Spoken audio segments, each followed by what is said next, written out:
Ayan na guys, ang ating special chicken adobo.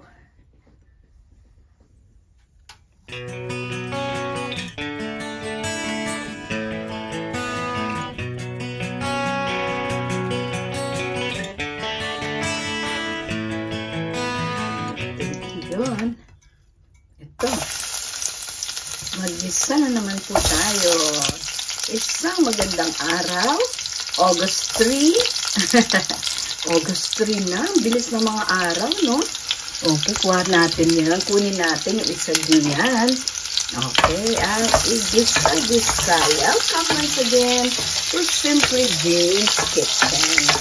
Ito na po. At gagawa tayo ng adobong manok. Okay, simple adobo ni Simply Jane. Okay, so ito.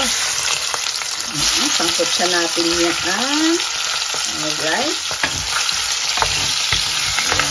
Waha. O, parang pinirito din siya, no? Konti, pero may kasama siyang mga ganito. Okay. Lumang oil lang po ang ginamit ko. Okay, yung nagamit ko ng oil, total, lang naman yung aking pinirito doon. Basta wag lang fish, no? Sa bago nilalagyan din naman minsan natin ng fish sauce. Pero hindi, ito ngayon ay iba. So, a chicken adobo. Simply Jane. Ayan na po.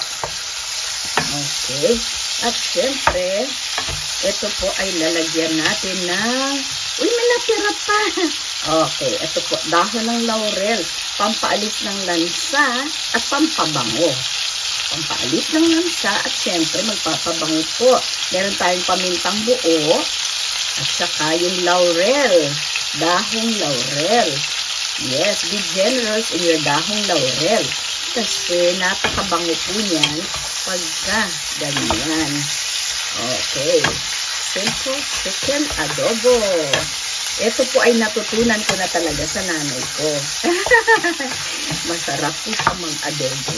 Ayan, kahit araw-arawin mo. At this stays long naman. Pero sa ngayon, okay, 4 lang po na slices yung natira natin nung nakaraan. Naalala niyo po? Okay, ito po yung chicken na binili ni Simply Jane dyan sa palengke. Ayan na.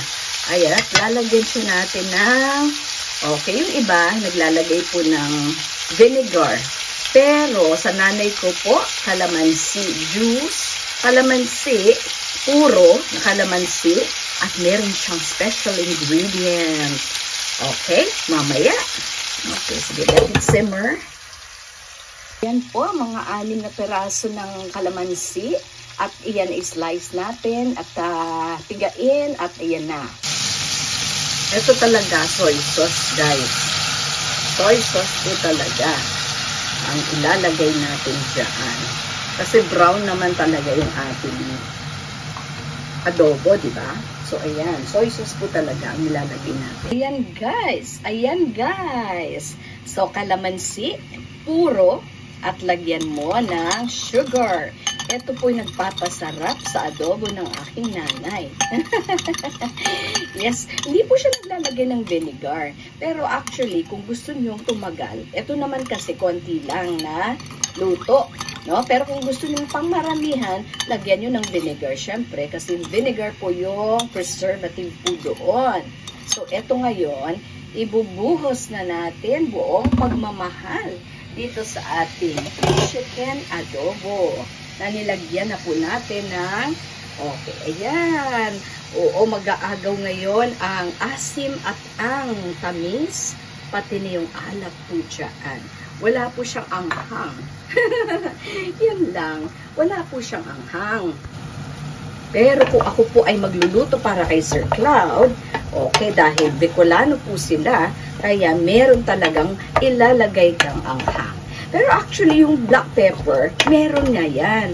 Oo, aside from pampabango, meron din siyang kaunting anghang, diba? Saucy siya, saucy. Ayan na po, yung ating special, okay, na chicken adobo. And let it simmer for a while para sigurado po kayong malambot ang inyong chicken. Ayan. Hindi ko na po siya pinakuluan.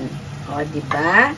O kung gusto nyo, dagdagan nyo siya ng konting tubig dahil meron po tayong natira dito na residue. So, ayan na lang po.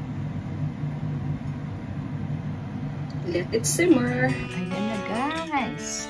Ang ating special chicken adobo. At ang bango niya.